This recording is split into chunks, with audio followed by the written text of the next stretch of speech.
Hello বন্ধুরা, good morning সবাইকে। দেখো আমি আমার রুমের মধ্যে আছি, আর আমার রুমের অবস্থাটা একবার শুধু তোমরা দেখো কি অবস্থা হয়ে আছে আমার রুমের। চলো গুছিয়ে নিয়ে তোমাদের সাথে দেখা হচ্ছে। জানো তো বন্ধুরা, আমি কাজের সূত্রে বাইরে থাকি বলে আমাকে একা একা সব কিছু করতে হয়। দেখো আমার কথা বলতে বলতে আমার বিছানা কমপ্লিট। এবার আমি যাচ্ছি কিচেনের অবস্থা দেখো, রান্না টান্না সেরে কিচেনের অবস্থা দেখো আমার।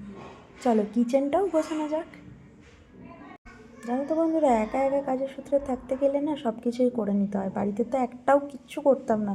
মা তখন বলতো কাজ কর কাজ কর কাজ কর, মন দিয়ে কাজ কর, একটু বাড়িতে তো কাজ ফাজ করতে পারিস নাকি। কিন্তু দেখো এখানে আমাকে সব কিছু করতে হচ্ছে।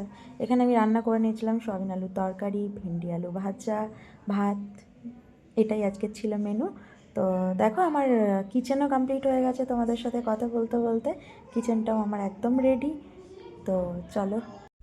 জানো তো কয়েকদিন ধরে খুব টেনশনেও আছি আর খুব প্রবলেমেও আছি। আমার সমস্ত চুল উঠে যাচ্ছে, প্রচণ্ড পরিমাণে হেয়ারফল হচ্ছে আমার। এই যে দেখো, তোমরাই দেখতে পাবে আমার চুলের অবস্থাটা কী। তো এত চুল উঠছে, তো আমি দুদিন পর তো চুল আমার মাথায় একটাও থাকবে না। দেখি আজকে একবার চুলের মধ্যে তেল অ্যাপ্লাই করে যে তেল নিয়ে আমার কি হচ্ছে, রেজাল্ট কি আসছে। তো আমি তো চুলে একদমই তেল নিতে চাই না, যার জন্য আমি বাড়িতে সবসময় মায়ের কাছে বকা খেতাম। তো এখন তো বলার কেউ নেই, তাও নিজেকে তো দেখতে হবে না, আমার সব চুল উঠে যাচ্ছে। দেখি আজকে তেল নিয়ে কি হয়। তেল নিয়ে আমি স্নান করে ফেলেছি। এবার আমি যাব ছাদে জামা কাপড় মেলতে। তো আমার ছাদটা তোমাদের দেখাবো। একদম রুমের সাথে একটা ছাদ। তো পাশেই আমার একদম ছাদ। তো ছাদে চলে যাওয়া যাক। দেখো তোমরা সবাই ছাদে। তো এখানে আমি জামা কাপড় মিলবো। আরেকটাও ছাদ আছে, কিন্তু আরেকটা ছাদ ওপরে আছে, যেটা তোমাদের আমি বিকেলবেলা দেখাবো। এখন তোমাদেরকে এই ছাদটাই দেখাচ্ছি। দেখো আমি যেখানে থাকি তার আশপাশটা।